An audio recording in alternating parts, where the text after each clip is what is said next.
హైదరాబాద్ లో ఎటు చూసినా ట్రాఫిక్ జామ్లే. నగరంలో ట్రాఫిక్ సమస్య రోజు రోజుకు తీవ్ర రూపం దాల్చుతోంది. సిటీలో ఒక చోటు నుంచి మరో చోటుకి వెళ్లాలంటే వాహనదారులు నరకం చూస్తున్నారు. ఉదయం ఇంట్లో నుంచి బయటకు వచ్చి రోడ్డెక్కితే గమ్యస్థానాలకు చేరుకునేందుకు ఆపసోపాలు పడాల్సిన పరిస్థితి. కనీసం అంబులెన్స్ కు దారి దొరకటం కష్టంగా మారింది.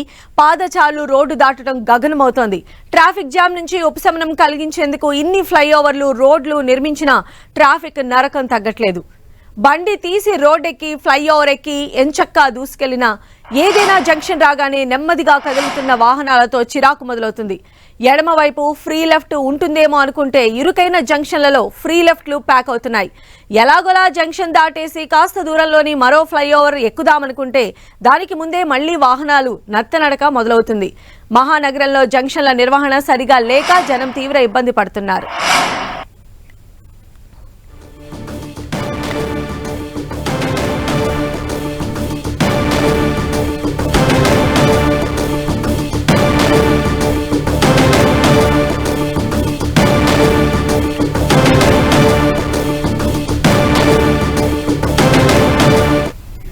సో హైదరాబాద్ లో ఎక్కడ చూసినా కూడా ట్రాఫిక్ జామ్ తో రోడ్లన్నీ కూడా కిక్కిసిపోయినటువంటి పరిస్థితి కనిపిస్తుంది. ఓవరాల్ గా హైదరాబాద్ లో ట్రాఫిక్ సిచ్యువేషన్ ఎక్స్ప్లెయిన్ చేయడానికి మా ప్రతినిధి సునీల్ లోయర్ ట్యాంక్ బండ్ దగ్గర నుంచి అందుబాటులో ఉన్నారు. అలానే కిరణ్ చాదర్ఘాట్ నల్గొండ క్రాస్ రోడ్ దగ్గర నుంచి లైవ్ లో అప్డేట్స్ అందించడానికి సిద్ధంగా ఉన్నారు. అలానే మా ప్రతినిధి రాముడు దిల్సుఖ్ నగర్ దగ్గర సిచ్యువేషన్ ఎక్స్ప్లెయిన్ చేయడానికి లైవ్ లో ఉన్నారు. సో మొదటగా మనం సునీల్ దగ్గరికి వెళ్దాం. సునీల్, ప్రెజెంట్ సిచ్యువేషన్ ఏంటి? నగరం మొత్తంలో మెయిన్ జంక్షన్స్ అన్ని కూడా ట్రాఫిక్ తో ఉన్నటువంటి పరిస్థితి కనిపిస్తోంది. వాహనదారుల ఇక్కట్లు ఎలా ఉన్నాయి? ఎస్, నగరంలో ఇప్పుడు ప్రధాన సమస్యగా మారింది ట్రాఫిక్ సమస్య. నగరంలో వాహనదారుల రాకపోకలు గణనీయంగా పెరగడంతో ఎక్కడ చూసినా వాహనాలతో రోడ్లన్నీ కూడా పూర్తిగా కిక్కిరిసిపోతున్నటువంటి పరిస్థితి కనపడింది. ప్రస్తుతం నేను లోయర్ ట్యాంక్ బండ్లో ఉన్నటువంటి నాయన్ నరసింహారెడ్డి స్టీల్ బ్రిడ్జి సమీప ప్రాంతంలో ఇక్కడ ఉన్నాను. ఒకసారి ఇక్కడ చూసినట్లయితే మన 10 TV కెమెరామెన్ పృథ్వీ చూపిస్తున్నటువంటి విజువల్స్ ఒకసారి చూసినట్లయితే మొత్తం కూడా పూర్తిగా అంటే ఇక్కడ స్టీల్ బ్రిడ్జి నగరంలో ట్రాఫిక్ సమస్యలను నియంత్రించడం కోసము ఒకవైపు ఉమ్మడి ఆంధ్రప్రదేశ్లో అటు ఔటర్ రింగ్ రోడ్డు కావచ్చు, మరోవైపు మెట్రో స్టేషన్స్ కావచ్చు, మరోవైపు పెద్ద పెద్ద ఫ్లైఓవర్స్ నిర్మించినప్పుడు కూడా ట్రాఫిక్ సమస్య అనేది మాత్రము పరిష్కారం మాత్రం చూపించలేని పరిస్థితి కనబడుతుంది. ఇక ఈ ట్రాఫిక్ సమస్య గణనీయంగా పెరగడంతో అటు వాహనదారులు మొత్తం కూడా పూర్తిగా ఇబ్బందులు పడుతూనే ఉన్నారు. గడిచిన అనేక సంవత్సరాల కాలం నుంచి నగరంలో ట్రాఫిక్ సమస్య విపరీతంగా రోజు రోజుకు పెరుగుతుందే తప్ప అస్సలు మాత్రం తగ్గడం లేదు. ఈ యొక్క ట్రాఫిక్ సమస్యల్ని తగ్గించడం కోసం అధికారులు, నూతనంగా వచ్చినటువంటి అధికారులు, గతంలో ఉన్నటువంటి అధికారులు కావచ్చు, ఎన్ని ప్రత్యామ్నాయ చర్యలు తీసుకున్నప్పటికీ కూడా ట్రాఫిక్ సమస్యని శాశ్వతంగా పరిష్కరించేందుకు సరైనటువంటి చర్యలు మాత్రం తీసుకోవడం లేదనేటువంటి విమర్శలు కూడా బలంగా వినపడుతున్నాయి. ఇక ట్రాఫిక్ సమస్య నగరంలో సుదూర ప్రాంతాలు మనం చూడొచ్చు. నగర శివారు ప్రాంతాలు, అటు జాతీయ రహదారిలో ఉన్నటువంటి ప్లేసెస్ దగ్గర నుంచి నగరంలో ప్రధానంగా ఉన్నటువంటి బేగంపేట, మాదాపూర్, ఐటీ కారిడార్, అదేవిధంగా జూబ్లీహిల్స్ పరిసర ప్రాంతాలు, లోయర్ ట్యాంక్ బండ్, అదేవిధంగా లకడీ కపుల్, అదేవిధంగా సంబంధించిన కుక్కట్పల్లి, మెహదీపట్నము, ఉప్పల్, అదేవిధంగా ఎల్బీ నగర్, ఈ పరిసర ప్రాంతాల మొత్తం కూడా ఉదయం అయితే ఆఫీసులకు వెళ్ళేటువంటి వారందరూ కూడా నిత్యం నరకయాతన చూస్తున్నటువంటి పరిస్థితి మాత్రం మనం చాలా స్పష్టంగా అర్థం చేసుకోవచ్చు. 10 TV కూడా ఈరోజు అదే ప్రజల ముందుకు తీసుకొస్తున్నటువంటి దృశ్యాలు కూడా మనం చూడవచ్చు. నగరంలో ట్రాఫిక్ సమస్యను పూర్తిగా నిర్మూలించడం కోసం అధికారులు సమాయత్తం కావాలి అంటూ కూడా ఈరోజు ప్రత్యేకమైనటువంటి చర్య కూడా చేపట్టింది. దీనికి సంబంధించి దానిపై మనం చూడొచ్చు. ఉదయం నుంచి కూడా ఉదయం ఆఫీసులకు వెళ్ళేటువంటి వారందరూ కూడా నిత్యం అంటే రోడ్ల మీదకి రావాలంటేనే భయాందోళనకు గురవుతున్న పరిస్థితి. గంట ముందే అంటే ఒక 10 గంటలకు ఆఫీస్ ఉంటే దాదాపు 8 గంటలకి అంటే 2 గంటల ముందే రోడ్ల మీదకి ఎక్కుతున్నారంటే ఏ విధంగా వారు ట్రాఫిక్ యొక్క పద్మవ్యూహంలో చిక్కుకున్నారో దీన్ని చూస్తే మనకు చాలా స్పష్టంగా అర్థమవుతుంది. మరోవైపు ఎమర్జెన్సీ వాహనాలు ఏదైతే అంబులెన్స్ కావచ్చు, ఇతర సంబంధించినటువంటి ఎమర్జెన్సీ హాస్పిటల్ వెళ్ళేటువంటి వాహనాలు అయితే ఖచ్చితంగా వెళ్ళాలంటే మాత్రం వాటికి సైతము దారి ఇవ్వనటువంటి పరిస్థితి కనబడుతుంది. మొత్తం మీద మనం చూడొచ్చు ఇప్పటికే చాలా వరకు నగరంలో ఉన్నటువంటి ప్రధాన రహదారులు మొత్తం కూడా పూర్తిగా ట్రాఫిక్ సమస్యతో కిక్కిరిసిపోతున్నాయి. ఒకవైపు ట్రాఫిక్ సమస్య ఉంటే మరోవైపు వర్షం వస్తే చినుకు పడితే చిక్కుల్లోకి అన్న చందంగా నగరంలో ఉన్నటువంటి రోడ్లు మారాయి. ఖచ్చితంగా ఒకవేళ వర్షం పడితే మాత్రం ఇంకా పద్మవ్యూహంలో ట్రాఫిక్ పద్మవ్యూహంలో చిక్కు ఎక్కున్నట్లే దాదాపు 5 గంటలు, 1 కాదు 2 కాదు, ఏకంగా 5 గంటల పాటు రోడ్ల మీదనే వాహనదారులు ఉంటున్నటువంటి పరిస్థితి కనబడుతుంది. ముఖ్యంగా ఐటీ కారిడార్ కావచ్చు, అదేవిధంగా మాసప్ ట్యాంక్ పరిసర ప్రాంతాలు కావచ్చు, లక్కడికప్పులు పరిసర ప్రాంతాలు కావచ్చు, ఈ ప్రాంతాలు మొత్తం కూడా పూర్తిగా వాహనదారులతో రోడ్లన్నీ కూడా పూర్తిగా కిక్కిరిసిపోతున్నాయి. మరోవైపు సచివాలయానికి కూతవేటు దూరంలో ఉన్నటువంటి లోయర్ ట్యాంక్ బండ్ కూడా పరిసర ప్రాంతాల్లో కూడా ట్రాఫిక్ సమస్యలతో తీవ్ర ఇబ్బందులు పడుతున్నారు. మరోవైపు ట్రాఫిక్ సమస్యని పూర్తిగా నిర్మూలించేందుకు ఇప్పటికే యూటర్న్లు, అంటే మొత్తం వాహనాలు రోడ్లపై నిలిచిపోకుండా యూటర్న్లు మొత్తం కూడా బంద్ చేసినప్పుడు కూడా ఆ యూటర్న్లు మాత్రం పెద్ద సమస్యగా మారింది. ప్రధానమైనటువంటి రహదారుల దగ్గర యూటర్న్లు సరైనటువంటి యూటర్న్లు ఏర్పాటు చేయలేదంటూ కూడా విమర్శలు అవుతున్నాయి. దాదాపు 1 కాదు 2 కాదు, ఏకంగా 3-4 కిలోమీటర్ల పరిధి వరకు యూటర్న్ లేకపోవడంతో వాహనదారులు కూడా తీవ్ర పోలీసులపై విమర్శలు చేస్తున్నట్టు పరిస్థితి. నగరంలో ట్రాఫిక్ సమస్యలను పూర్తిగా నిర్మూలించేందుకు అధికారులు సమాయత్తం కావాలి, అదేవిధంగా సరైనటువంటి చర్యలు తీసుకోవాలి. భవన నిర్మాణాలు ఏదైతే హైదరాబాద్ రోడ్ల మీద పక్కన నిర్మిస్తున్నటువంటి భవన నిర్మాణాలకు సరైనటువంటి ప్రికాషన్స్ తీసుకోవడం లేదంటూ కూడా విమర్శలు అయితే వస్తున్నాయి. మొత్తం మీద ఎన్టీవీ కూడా అదే చెప్తుంది, ఖచ్చితంగా ట్రాఫిక్ సమస్యను పూర్తిగా నిర్మూలించేందుకు అధికారులు సమాయత్తం కావాలంటూ కూడా ఎన్టీవీ ప్రత్యేకంగా ఈరోజు ప్రజల ముందుకు తీసుకొస్తున్న పరిస్థితి మనం చూడొచ్చు. మొత్తం మీద పూర్తిగా నగరంలో ఉన్నటువంటి ట్రాఫిక్ సమస్యను పూర్తిగా పరిష్కరించేందుకు శాశ్వత పరిష్కారం చూపాలంటూ కూడా వాహనదారులు కోరుతున్న పరిస్థితి కనబడుతుంది. రైట్ సునీల్, అది మొత్తంగా అలా ఉంటే మలక్పేట దగ్గర ఎలా ఉందో సిచ్యువేషన్ ఎక్స్ప్లెయిన్ చేయడానికి మా ప్రతినిధి కిరణ్ కూడా మనకు అందుబాటులో ఉన్నారు. సో కిరణ్, ప్రస్తుతం మీరున్న ఏరియాలో ట్రాఫిక్ సమస్య ఏ విధంగా ఉంది? సంధ్య, ప్రస్తుతానికైతే నేను మలక్పేట్ నుంచి చాదరగట్ట వెళ్లే మార్గాలను చూసుకోవచ్చు. హైదరాబాద్ కి ఎంట్రన్స్ ఏరియాగా చెప్తుంటాం. కొన్ని వందల వాహనాలు ఇక్కడ నుంచి కూడా సిటీలోకి ఎంటర్ అవుతున్న పరిస్థితి కనిపిస్తుంది. ప్రస్తుతం చూసుకోవచ్చు, నేనున్న ప్రాంతంలో కొంత ట్రాఫిక్ ఫ్లో చాలా ఎక్కువగా కనిపిస్తుంది. గత కొన్నేళ్లుగా ఇదే పరిస్థితి ఇటు చాదర్ఘట్, మలక్పేట్, ఇటు దిల్సుఖ్ నగర్ ఏరియాలో కనిపిస్తుంది. ముందు నుంచి కూడా ఇటు ఎల్బీ నగర్ నుంచి వచ్చి దిల్సుఖ్ నగర్ దాటిన తర్వాత కూడా అటు చాదర్ఘట్ వద్ద నుంచి మూసారాం బాగ్ వద్ద నుంచి కూడా చాదర్ఘట్ దాటాలంటే సుమారుగా 15 నుంచి 20 నిమిషాల సమయం పట్టిన పరిస్థితి కనిపిస్తుంది. ఎంత ఎర్లీగా ఇంట్లోంచి బయలుదేరినా గమ్యస్థానానికి చేరేందుకు సుమారుగా గంటకు పైగా సమయం పట్టిన పరిస్థితి కనిపిస్తుంది. ఇక 4 వీలర్స్ 2 వీలర్స్ తో పోల్చుకుంటే 4 వీలర్స్ లో ఈ దారిలో ట్రావెల్ చేయాలంటే కూడా కొంత కత్తి మీద సాములా చెప్పాల్సి ఉంటుంది. ప్రతిరోజు ఉదయం 8 గంటల నుంచి 12 గంటల వరకు ఇదే ట్రాఫిక్ ఫ్లో కొనసాగుతూ కనిపిస్తుంది.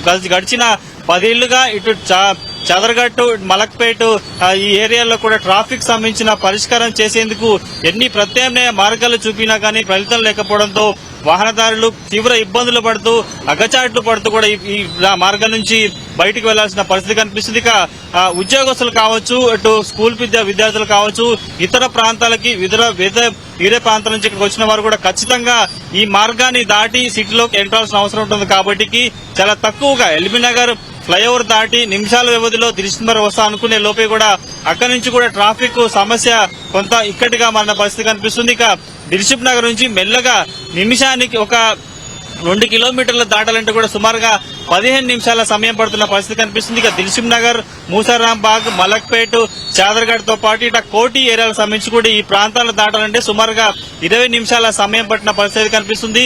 ఇక వర్షం పడితే ఈ ప్రాంతాల నుంచి దాటాలంటే 40 నిమిషాల సమయం పట్టే అవకాశం కనిపిస్తుంది. కొన్నేళ్లుగా మలక్పేట్ చౌరస్తా సంబంధించి కూడా కొంత దీన్ని పునరుద్ధరించాలి, కొంత ఎక్స్టెండ్ చేయాలని కూడా అనేక సార్లు అధికారులు, ప్రభుత్వం కొంత ప్రయత్నాలు చేసినా కానీ ఇక్కడ చుట్టుపక్కల రోడ్డుకి చుట్టుపక్కల ఉన్న షాప్స్ సంబంధించి కూడా ఎలాంటి వాటిని తొలగించేందుకు, ఎక్స్టెండ్ చేసేందుకు కొంత ముందుకు రాకపోవడంతో కూడా కొన్నేళ్లుగా మలక్పేట్, చాదర్ఘట్ ఏరియాలో ట్రాఫిక్ సమస్య రోజు రోజుకి జట్లమని చెప్పుకోవాల్సి ఉంటుంది. ఎంత ఎర్లీగా ఇంట్లోంచి బయటకు వెళ్లి ఆఫీస్కి వెళ్దామని అనుకునే లోపు కానీ మలక్పేట్, దిల్సుఖ్ నగర్, చాదర్ఘట్ ఏరియాలకు వచ్చేలాగా సుమారుగా 15 నుంచి 20 నిమిషాలు, ఒకవైపు అరగంట సమయం పడుతుండో కూడా ఖచ్చితంగా తప్పని పరిస్థితుల్లో గత్యంతరం లేక ఈ మార్గాల్లోకి ఎందుకు వచ్చామంటూ కూడా వాహనదారులు కొంత ఇబ్బందులు పడే పరిస్థితి కనిపిస్తుంది. ప్రస్తుతం ఒకసారి మనం ట్రాఫిక్ ఫ్లో చూసుకోవచ్చు. గడిచిన కొద్ది గంటల నుంచి కూడా ట్రాఫిక్ ఫ్లో పెరుగుతూనే ఉంది. వీకెండ్స్ లో మినహా సోమవారం నుంచి శుక్రవారం వరకు ఇదే తరహా ఉదయం 8 గంటల నుంచి 12 గంటల వరకు, అదేవిధంగా సాయంత్రం 5 గంటల నుంచి రాత్రి 11 గంటల వరకు కూడా ఈ ప్రాంతం చాలా రద్దీగా ఉంటుంది. మలక్పేట్, చాదర్ఘట్ సంబంధించి కూడా రైల్వే అండర్ బ్రిడ్జి నిర్మాణం చేశారు. ప్రత్యేక మార్గాలు చూసేందుకు అనేక ఏర్పాట్లు చేసినా గానీ ఇక్కడ కొంత ట్రాఫిక్ సమస్యకి చెక్ పెట్టేందుకు గత ప్రభుత్వం కూడా అనేక ప్రయత్నాలు చేసినా గానీ కొంత సఫలీకృతం కాలన్నట్టుగా మనం చెప్పుకోవాల్సి ఉంటుంది. ఇక ప్రస్తుతం నేనున్న కుడి సైడ్ చూసుకుంటే కూడా ఫ్లో కొంత ఎక్కువగా కనిపిస్తుంది. కూతవేటి దూరంలో మెట్రో స్టేషన్ ఉండడం, దానికి పక్కనే రైల్వే అండర్ బ్రిడ్జ్ ఉండడంతో కూడా కొంత దానికి ముందే సిగ్నల్ ఉండడం, యూటర్న్ కూడా అక్కడే ఉండడంతో కూడా కొంత చాలా స్పీడ్ గా వచ్చి నల్గొండ చౌరస్తా దాటి చాదరగట్టు మీదుగా బయటికి వెళ్లే సందర్భం లేకపోవడంతో కూడా ట్రాఫిక్ సమస్య ఇబ్బంది అవుతున్న పరిస్థితి కనిపిస్తుంది. ఇక గత కొన్నేళ్లుగా మలక్పేట చాదరగట్టు ఆర్ఓబి దగ్గర ఇదే సమస్య ఉత్పన్నం అవుతున్నా గానీ కొంత దీనికి సంబంధించి ప్రత్యామ్నాయ మార్గాలు చూకపోవడం, ప్రస్తుతం మరొకవైపు అండర్ బ్రిడ్జ్ నిర్మాణం చేసినా గానీ అది ఇంకా కార్యరూపం దాల్చకపోవడంతో కూడా నగరవాసులు ఈ ప్రాంతం నుంచి బయటికి వెళ్లాలన్నా ఇక్కడ నుంచి మరొక వైపు మార్గం వెళ్లాలని కూడా తీవ్రంగా సుమారుగా 15 నుంచి 20 నిమిషాల మధ్యలో ట్రాఫిక్ లో చిక్కోవాల్సిన పరిస్థితి కనిపిస్తుంది. ఇక అత్యవసరంగా అంబులెన్స్లు అయితే కూడా వాటికి మార్గాల్లో వేరే వాహనాలు కావచ్చు, టూ వీలర్స్ కొంత వాటికి దారిచ్చే ప్రయత్నం చేసినా గానీ ముందుకు వెనక్కి వెళ్లే అవకాశం లేకపోవడంతో చాలా కంజెస్టెడ్ ఏరియా ఉండడంతో కూడా ట్రాఫిక్ అంబులెన్స్ లో చిక్కున్న పరిస్థితి కనిపిస్తుంది. ప్రస్తుతానికైతే ఈ ప్రాంతం నుంచి కొంత ముందుకు వెళ్లి కోర్టుకి వెళ్లాలంటే కూడా 15 నుంచి 20 నిమిషాల సమయం పడుతున్నట్టు వాహనదారులు చెప్పిన పరిస్థితి కనిపిస్తుంది. కొన్నేళ్లుగా ఈ సమస్య ఉంది కానీ ఈ మార్గానికి సంబంధించి ప్రత్యామ్నాయ మార్గం చూకపోవడం, ఇక్కడ కొంత రోడ్ ఎక్స్టెండ్ చేయకపోవడంతో ప్రతిరోజు వాహనదారులు టూ వీలర్స్, ఫోర్ వీలర్స్ కూడా తీవ్ర ఇబ్బందులు పడుతున్న పరిస్థితే మనకి చాదరగట్టు వద్ద కనిపిస్తుంది. సంధ్య. రైట్ కిరణ్, ఇక మరోవైపు దిల్సుఖ్ నగర్ వెళ్దాం. దిల్సుఖ్ నగర్ లో మా ప్రతినిధి రాముడు మనకు అందుబాటులో ఉన్నాడు. రాముడు, ప్రస్తుతం సిచ్యువేషన్ ఏ విధంగా ఉంది? ఎస్ సంధ్య, హైదరాబాద్ నగరంలో ట్రాఫిక్ సమస్య అనేది రోజు రోజుకు పెరుగుతున్నటువంటి పరిస్థితి ఉంది. ఇప్పుడు హైదరాబాద్ నగరంలో దాదాపు 70 లక్షల వాహనాల వరకు సిటీలో రిజిస్ట్రేషన్ అయినటువంటి వాహనాలు ఉన్నాయంటే ఏ విధంగా పరిస్థితి ఉందో అర్థం చేసుకోవచ్చు. ప్రధానమైనటువంటి రోడ్లు 5,000 కిలోమీటర్లు ఉన్నాయి. ఈ 5,000 కిలోమీటర్లలో ముఖ్యంగా 3 నుంచి 4,000 కిలోమీటర్ల రోడ్డు నిత్యం రద్దీగా ఉంటున్నటువంటి పరిస్థితి ఉంది. హైదరాబాద్ నగరంలో దాదాపు 280కి పైగా ట్రాఫిక్ జంక్షన్స్ ఉన్నాయి. కానీ ఆ జంక్షన్లను అభివృద్ధి చేయడంలో కొంత జిహెచ్ఎంసీ నిర్లక్ష్యం వహిస్తుందని చెప్పవచ్చు. అందులో భాగంగానే అనేక ప్రాంతాల్లో యూటర్లను ఏర్పాటు చేశారు. దానివల్ల యూటర్నులలో చాలా ప్రాంతాల్లో కొంచెం ట్రాఫిక్ ఎక్కువగా జామ్ అవుతున్నటువంటి ఆ పరిస్థితిని అనేక ప్రాంతాల్లో చూస్తున్నాం. మనం ఇప్పుడు దిల్సుఖ్ నగర్ వద్ద ఉన్నటువంటి సాయిబాబా టెంపుల్ యూటర్న్ వద్ద ఉన్నాం. ఇక్కడ యూటర్న్ చూడొచ్చు. దాదాపు ఇక్కడ ట్రాఫిక్ పోలీసులు ఉండి ఈ ట్రాఫిక్ను అంతా కూడా రేషనలైజ్ చేస్తున్నటువంటి పరిస్థితి ఉంది. లేదంటే మాత్రం మరింత ఎక్కువగా చూస్తున్నాం. ఒకవైపు ఇటు సైడ్ ఉండేటువంటి యూటర్న్ కోసం వాళ్ళు ఉంటే ఇక్కడ వాహనాలు ఆగిపోతున్నటువంటి పరిస్థితి. అంటే ఒకవైపు నుంచి వాహనాలు యూటర్న్ చేసుకుంటుంటే ఇంకొక వైపు నుంచి వచ్చేటువంటి వాహనాలు ట్రాఫిక్ ఆగిపోతున్నటువంటి పరిస్థితి ఉంటుంది. ప్రధానంగా హైదరాబాద్ నగరంలో 20 నిమిషాల రోడ్లో దాదాపు 40 నిమిషాలు పడుతుంది. ట్రాఫిక్ కారణంగా 20 నిమిషాలు ఆలస్యం అవుతుంది. ఇంకా కొన్ని సందర్భాల్లో అయితే అది 40 నిమిషాలు ఆలస్యంగా అవుతూ దాదాపు 20 నిమిషాల్లో వెళ్లాల్సినటువంటి ప్లేస్ గంట సేపట్లో వెళ్తున్నటువంటి సందర్భాలు చాలా ఎక్కువగా ఉన్నాయి. జిహెచ్ఎంసీ అదేవిధంగా ట్రాఫిక్ విభాగం చేసినటువంటి స్టడీ ప్రకారం హైదరాబాద్ నగరంలో సగటున గంటకు 13 కిలోమీటర్ల వేగంతో మాత్రమే వాహనాలు వెళ్తున్నట్టుగా అధికారిక లెక్కలు చెప్తున్నాయి. జిహెచ్ఎంసీ ముఖ్యంగా ఈ చర్యల కారణంగా, అంటే ఇంత స్లోగా వెళ్లడం కారణంగా ట్రాఫిక్లో ఇరుక్కుపోవడం కారణంగా ఒకవైపు మనుషుల యొక్క, అంటే వాహనదారులు నడిపేటువంటి వాళ్ళు డ్రైవర్స్ కానీ లేదంటే సొంత వాహనాలు నడిపేటువంటి వ్యక్తులు కానీ విసుగుకు లోనవుతున్నటువంటి పరిస్థితి. చిన్న తప్పుకే కోపం తెచ్చుకుంటున్నటువంటి పరిస్థితి మనం చూడొచ్చు. అనేక ప్రాంతాల్లో రోడ్లపైన డ్రైవర్లు, ఆటో డ్రైవర్లు కానీ కార్ డ్రైవర్లు కానీ ఒకరితో ఒకరు గొడవలు పెట్టుకుంటున్నటువంటి పరిస్థితిని మనం చూడొచ్చు. అదేవిధంగా జిహెచ్ఎంసీ ఇందుకోసం 72 కోట్లు ఖర్చు చేసి సిగ్నల్ వ్యవస్థను ఏర్పాటు చేసినా సిగ్నల్ వ్యవస్థ సక్రమంగా పని చేయలేదు. సిగ్నల్స్ ఫ్రీ లో భాగంగా ఈ యూటర్న్లు తీసుకొచ్చారు. యూటర్న్ల వద్ద అనేక ప్రాంతాల్లో ప్రమాదాలు గురవుతున్నటువంటి పరిస్థితి వాహనదారులను మనం చూడొచ్చు. అంటే యూటర్న్ల దగ్గర కొంత రాంగ్ రూట్లో వెళ్తున్నటువంటి సందర్భం కానీ, యూటర్న్లు చేసుకుంటున్నప్పుడు స్ట్రేట్ గా వస్తున్నటువంటి రోడ్డు వాహనదారులు కానీ ఈ విధంగా ప్రమాదాలకు గురవుతున్నటువంటి పరిస్థితి చాలా సందర్భాల్లో మనం చూడొచ్చు. సంధ్య. రైట్ రాముడు, అది ఓవరాల్ గా మనం చూసినట్లయితే హైదరాబాద్ లాంటి మహానగరంలో ట్రాఫిక్ సమస్యలో వాహనదారులు చిక్కుకున్నటువంటి పరిస్థితి కనిపిస్తోంది. ఈ సమస్య ఖచ్చితంగా కూడా ఒక పరిష్కారం చూపించే విధంగా అధికారులు చర్యలు తీసుకోవాలని చెప్పి కోరుకుంటూ ఉన్నారు.